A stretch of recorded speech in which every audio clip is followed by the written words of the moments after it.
जय श्री राधे। बोल श्री गंगा मैया की जय, शिव शक्ति मैया की जय, श्री सद्गुरुदेव भगवान की जय, पवन सुत हनुमान की जय, आदि शक्ति जगदम्बा माँ भवानी की जय। जय माँ राजराजेश्वरी शिव शक्ति माँ। नवरात्र की शुभ पावन बेला पर आप सबको हमारी बहुत बहुत शुभकामनाएं और सभी को बहुत माँ के चरणों में सबका प्रेम हो और सब जीवन में सुखी और सारा जीवन सबके जीवन में एक नई खुशहाल हो। नया संवत, नया साल, हिंदी का नया साल, चैत्र रामनवमी, जिसको हम लोग चैत्र रामनवमी माँ जगदम्बा के 9 दिन का पूजन हम लोग करते हैं और इस 9 दिन के पूजन को सारा संसार मनाता है और इसी शक्ति का पूजा करते हैं। सारा संसार माँ शक्ति का पूजा करके जीवन में अपने जीवन को खुशहाल करते हैं, खुशी होने की कामना करते हैं। कोई यज्ञ करता है, कोई हवन करता है, कोई पूजा पाठ करते हैं, कोई ध्यान भजन करते हैं।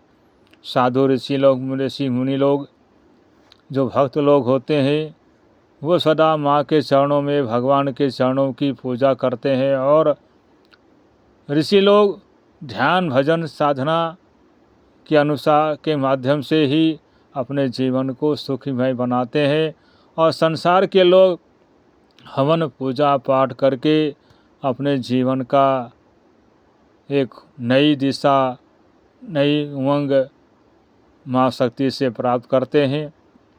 और माँ तो सबको देती है, चाहे आप पूजा करो ना करो, ध्यान करें ना करें, माँ तो माँ है। माँ हम लोग बच्चे हैं। सारा संसार, सारा ब्रह्मांड ही उसका पुत्र है, सारा उसका ही अंश है। सब उस माँ के ही बच्चे हैं और माँ तो सबको देती है, चाहे वो बच्चा रोए या ना रोए, सबको देती है और सबको पालती है, सबको पालना करती है। अंतर यही है थोड़ा सा विचारों का। जो जीव प्राणी उस माँ के चरणों का ध्यान भजन करते हैं उसका ज़्यादा स्नेह और प्यार होता है और जो सिर्फ बाहर के कर्म कांड में रहते हैं उनकी व्यवस्था दूसरी होती है। उनको संसार के सुख भोग को दे करके उनको एक नया क्या कहते हैं, उनको उमंग देती है, इस संसार में कर्म करने की शक्ति देती है। और जो भजन साधना करते हैं वो तो माँ के चरणों से बहुत ज़्यादा लगाव होता है, उनका प्रेम होता है और माँ जो है उनकी ज़्यादा संसार में रह करके भी उनकी जो है ज़्यादा संसार की वस्तु को न दे करके अपनी आध्यात्मिक शक्ति को प्रदान करती है और देती है। अंतर यही है कि संसार के लोगों को जो है सुख, संसार की सुख देती है और ऋषि मुनि भक्तों को जो है अपनी एक जो अंदरूनी शक्ति है वो देती है। जो उनकी जो अंदर की जो शक्ति होती है, अंदरूनी शक्ति, आध्यात्मिक शक्ति को, जो उसके ऊर्जा को जगाते हैं। पूजन करने का, ध्यान करने का मतलब कि अपने अंदर की जो शक्ति छुपी हुई है उसको जगाना। 9 दिन का पूजन होते हैं। 9 दिन हम पूजन करते हैं माँ की। क्यों करते हैं? हम इसलिए करते हैं, इसका भेद पुराणों में ऋषि मुनियों ने बहुत सोच समझ करके इसका उल्लेख किया है कि हमारे जीवन के अंदर 9 द्वार हैं और 9 द्वार के स्वामी हमारी उस शक्ति का जो केंद्र है, इन 9 द्वारों में ही वो जो है रखवाली करती है।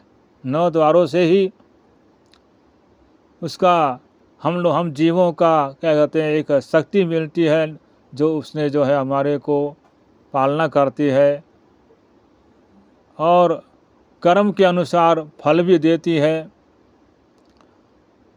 और 9 दिन का पूजा का मतलब 9 दिशाएं भी होते हैं। 10 दिशाओं का मैं 9 दिशाएं, 9 इंद्रियों के हमारे जीवन के अंदर में 9 इंद्रियां हैं और 9 ही ग्रह हैं और माता के 9 ही रूप हैं। तो माता के जो 9 रूप होते हैं वो 9 रूप के 9 उसके संविधान हैं, गुण हैं, कर्म हैं, उनके द्वारा ही इस सृष्टि का परिपालना होते हैं। तो हमारे अंदर जो 9 द्वार हैं, उन 9 द्वारों पे हमारी रक्षा करती है। हर द्वारों पर किसी न किसी रूप में बैठ करके रह करके अंदर विराजमान रहती है और हमारी रक्षा करती है। लेकिन रक्षा तो करती है, माँ हमेशा अपने बच्चों की रक्षा करती, रखवाली करती है। लेकिन जो प्राणी उस शक्ति को जगाता है, अपने इस 9 द्वारों को बंद करके 9 द्वारों को भेद करके छेदन करके जो 10वां द्वार पर जो महाशक्ति जहाँ विराजमान होती है, जहाँ उसका मुख्य द्वार है, जहाँ महाशक्ति जहाँ जिस द्वार पर विराजमान होती है, रहती है, जिसको हम लोग कहते हैं आज्ञा चक्र। और उस आज्ञा चक्र जो है हमारे जो ऋषि मुनियों ने उस आज्ञा चक्र के द्वारा उस शक्ति को जगाते हैं और जगा करके अपने अंदर उस महाशक्ति का दर्शन करते हैं। ये ऋषि मुनि भक्तों का ये बहुत बड़ा उस माँ के ऊपर जो है और माँ का जो बहुत बड़ा कृपा है।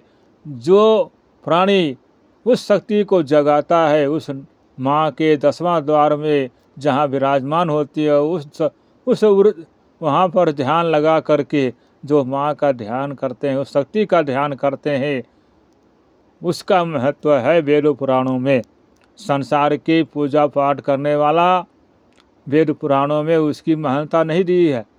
महानता उसका दिया है जो जिस ऋषि मुनि जो भक्तों ने जिन्होंने अपने अंदर उस शक्ति को जगाया है और हमारे अंदर जो अवगुणों का जो खान है, उन अवगुणों को दूर करने के लिए उस शक्ति का आवाहन करते हैं। जिससे दुर्गा का मतलब होता है दुर्गुण, जो हमारे अंदर जो अवगुण है, दुर्मति है, उसको हरण करती है। जब हम ध्यान करते हैं, उसके ध्यान के माध्यम से वो शक्ति जो है हमारे अंदर की जो अवगुण है, जो हमारे अंदर जो दुर्मति है, जो हमारी बुद्धि के अंदर में जो काम वासनाएं और संसार की ममता, माया, ये सब जो है हमारे अंदर विराजमान है, वह शक्ति का जब हम ध्यान करते हैं, जब हम अपने शक्ति को जगाते हैं, तो वह शक्ति जो है हमारे अंदर का जो विकार है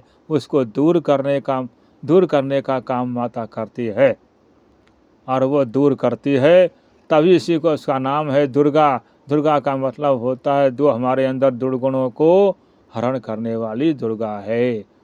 9 दुर्गा जो 9 इंद्रियों को दमन करके, 9 इंद्रियों के अंदर में जो हमारे अंदर वासनाएं हैं, उन वासनाओं को खत्म करके एक सतगुणी कर्म को हमारे अंदर में जगाती है, देती है और कर्म करने की जो है क्षमता करती देती है, जिससे कि हमारा जीवन में संसार के माया बंधनों से हम मुक्त होते हैं। और इसी मुक्त होने का कारण हमारे ऋषि मुनियों ने ध्यान के द्वारा जो है मुक्त होने का साधना प्राप्त किया है।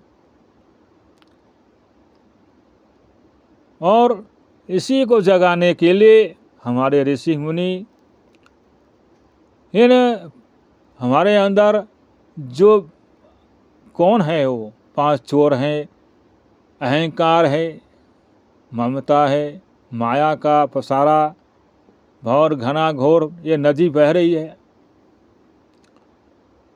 और उस नदी में हम बह रहे हैं। माया के झकझोरों में हम लहरों उनके उस माया के लहरों में हम चल रहे हैं, लेकिन हम उस शक्ति को नहीं जगा पाए। उस शक्ति को जगाने का काम हमने नहीं करते तो हम लोग संसार की वस्तुओं को पाने का लालच करते हैं और हम संसार के वस्तुओं को पा करके हम दुखी होते हैं। पूजा तो हम करते हैं, वास्तव में हम पूजा करते हैं, लेकिन पूजा का महत्व नहीं समझे।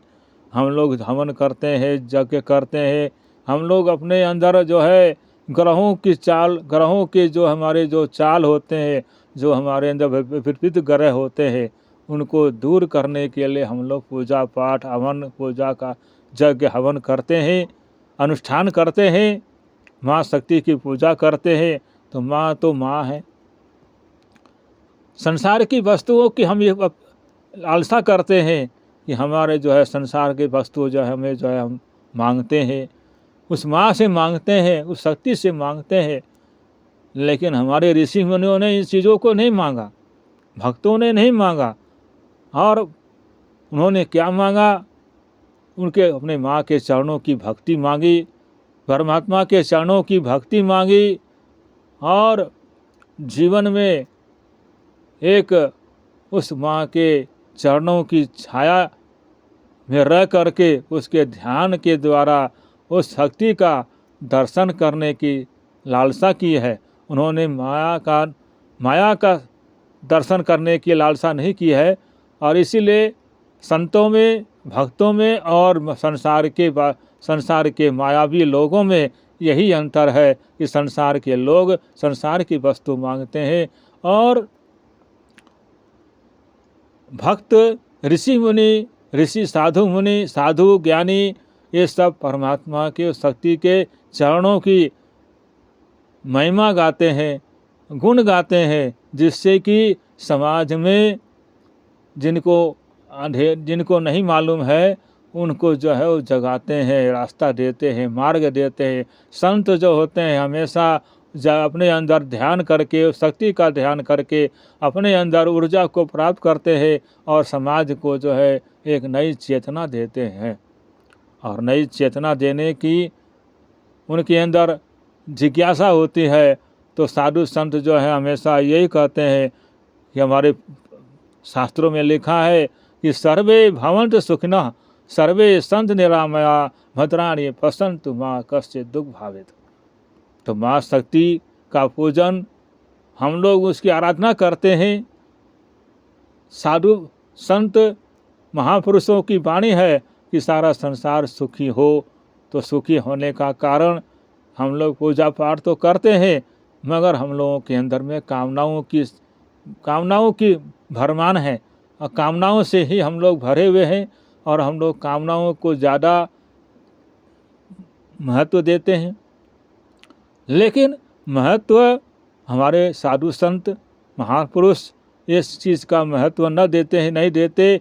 अपने अंदर में जिसके हमारी जो सजीवन से जो हम इस संसार में आए हैं, इन संसार से मुक्त होने के लिए जो महापुरुष बताते हैं उन पर चलना चाहिए। और माँ शक्ति दुर्गा माँ जब अवतार ले संसार में आई तो भक्तों की रक्षा किया। महापुरुष जितने भी आए, साधु संत जितने भी आए, समाज में अज्ञानी जीवों का उद्धार किया।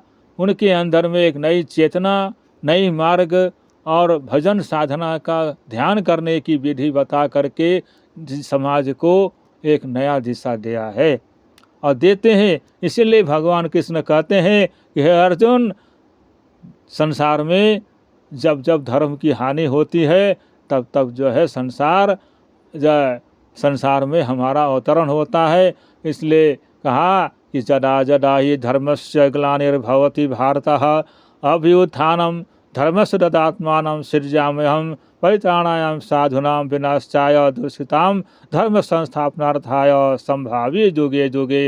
हे अर्जुन, संसार में जब धर्म की हानि होती है, जब मनुष्य संसार की वस्तुओं में जब लिप्त हो जाता है और संसार की वस्तुओं को पा करके परमात्मा को भूल जाता है, शक्ति को भूल जाता है, अपने अंदर की चेतना शक्ति को भूल जाता है और अपने स्वरूप को नहीं पहचानता है, तब परमात्मा का अवतरण होता है।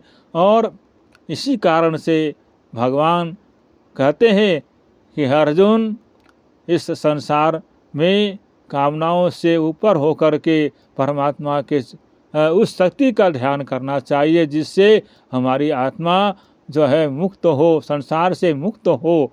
और इसी कारण जो है महापुरुष आते हैं और अपना संदेश देते हैं और अपना स्वरूप का ज्ञान दे करके भक्तों को इस संसार से, जीवन चक्र से मुक्त कराते हैं। और इस मुक्त करने का माध्यम एक सत्संग है, जो गुरु महाराज जी के द्वारा, श्री गुरु महाराज जी के द्वारा, जो सतपुरुषों के द्वारा वो सतमार्ग का जो सतमार्ग पर चलने का जो संविधान है वो बताते हैं और समाज को आकर्षित करते हैं कि आप परमपिता परमात्मा को के अंश हैं और आप अंश हैं। उसके अंश से अंश को मिलने के लिए, जैसे गंगा जी अपने समुद्र में जाने को ललायित रहती है, जहाँ से आई है वहाँ से वो जाती है, वहाँ मिलने को जाती है, ऐसी प्रकार से महापुरुष कहते हैं कि आप भी,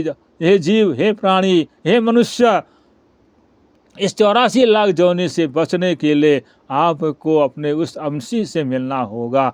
जब तक हम अंशी से नहीं मिलेंगे तब तक हम जो है, हमारा जीवन एक अंधेरे में है। संसार के वस्तुओं में रह करके प्राप्त होने के बाद हमें 84 लाख जोनि में जाना होगा। अन्यथा अगर आप परमात्मा का चिंतन करेंगे, परमात्मा का ध्यान भजन करते हैं, संसार में रह करके परमात्मा का चिंतन करते हैं, उस शक्ति को जगाते हैं, तो आप निश्चय ही संसार से मुक्त हो जाएंगे, हो सकते हैं। ये महापुरुष कहते हैं और महापुरुषों की वाणी है, संतों की वाणी है। ज़्यादा न कहते हुए हम रामनवमी के माता शक्ति के चरणों में हम सब को माँ के चरणों से प्रेम होना चाहिए और उसकी स्तुति विनती जो भी है, ध्यान भजन, सब मनुष्य का अधिकार है। उसके अपने माँ से मिलने के चरणों में बैठ करके सबका अधिकार है कि उस माँ से प्रार्थना करें कि हमारे संसार से हम रत कर्म करते हुए हमारा जो है जीवन मुक्त हो। और मुक्त होने के लिए हमें आपकी कृपा चाहिए। कृपा का ही से ही जो कुछ होता है। कृपा जब तक नहीं होगा तब तक हम, जब तक कृपा करने का, जब तक हमारे पास कर्म होगी नहीं, जब तक हमारी इच्छा नहीं होगी, जब तक हमारे अंदर जिज्ञासा नहीं होगा, तब तक हम उस माँ के चरणों में, माँ की कृपा नहीं होगी। और शक्ति का कृपा तभी होगी, भगवान की कृपा तभी होगी जब हमारे अंदर जिज्ञासा होगी और हमें, और तभी जा कर के हम उस चरणों उसके अपने जो हमारा जिसके अंश हैं, हम उस अंश में मिल पाए। मिलने के लिए आपको हमें कर्म करने की जिज्ञासा और वैराग्य होना जरूरी है। भगवान अर्जुन को यही कहते हैं कि अर्जुन, वैराग्य का होना जरूरी है, बिना वैराग्य का हमारा जीवन अधूरा है। चाहे वो कोई भी हो, किसी भी जाति का हो, धर्म का हो, किसी भी वेद पुराण, चाहे कोई भी हो, सब के अंदर में बिना वैराग्य का भक्ति नहीं होती। भक्ति बिना वैराग्य से नहीं प्राप्त होता। और इसी को प्राप्त करने के लिए हमें सत्संग की आवश्यकता है। कहा, बिन सत्संग विवेक न होई, राम कृपा बिन सुलभ न सोई। बिना भक्ति का जो है वैराग्य नहीं होता और बिना वैराग्य का भक्ति भी नहीं होती। इसलिए सत्संग जरूरी है। बिना सत्संग का वैराग्य नहीं होगा और परमात्मा की प्राप्ति भी नहीं हो सकती। शक्ति को हम जगाने का मार्ग भी सत्संग से ही प्राप्त हो सकता है। तो सत्संग संत महापुरुषों के सानिध्य में होना चाहिए। सत्संग तो सारा संसार सबको वेद पुराण पढ़ते हैं, सुनाते हैं, कथा सब सुनाते हैं, मगर जो साधु संत होते हैं, ये जो सच्चा मार्ग है, जो परमात्मा से मिलने का, जो ज्योति से ज्योति मिलाने का, जो आत्मा से परमात्मा से मिलाने का जो मार्ग है, वह साधु संतों के पास, महापुरुषों के पास होते हैं। समय के महापुरुषों के पास वो चीज़ होती है, विद्या होती है। बाकी तो संसार में सभी गुरु हैं, सभी भगवान हैं, सभी उस आत्मा परमात्मा के अंश हैं, लेकिन जो सच्चे मार्ग पर चलाने का मार्ग जो होता है, जो परमात्मा का जो मिलन है, जो ईश्वर का मिलन होने के लिए हमें सच्चे संतों से, सच्चे सद्गुरु से के पास जाना होगा। उनके सानिध्य में रह करके, उनके सानिध्य से ही हमें परमात्मा की प्राप्त हो सकती है। ज़्यादा न कहते हुए हमें माँ के चरणों में इस नवरात्र के पूजा के उपलक्ष्य में पूजा स्तुति ध्यान करते हुए आप सबका जीवन धन्य हो, खुशहाल हो, सारा संसार सुखी हो, सारा परिवार सुखी हो, बाल गोपाल बूढ़े बुजुर्ग सभी सब सुखी हो और सब निरोग हों, सभी निरोगी हों। यही माँ से प्रार्थना हम करते हैं और माँ के चरणों में इसका हम जीवन को, अपने इसका वाणी को माँ के चरणों में हम समर्पित करते हुए यहीं विराम देता हूँ। बोल सांचिए दरबार की जय।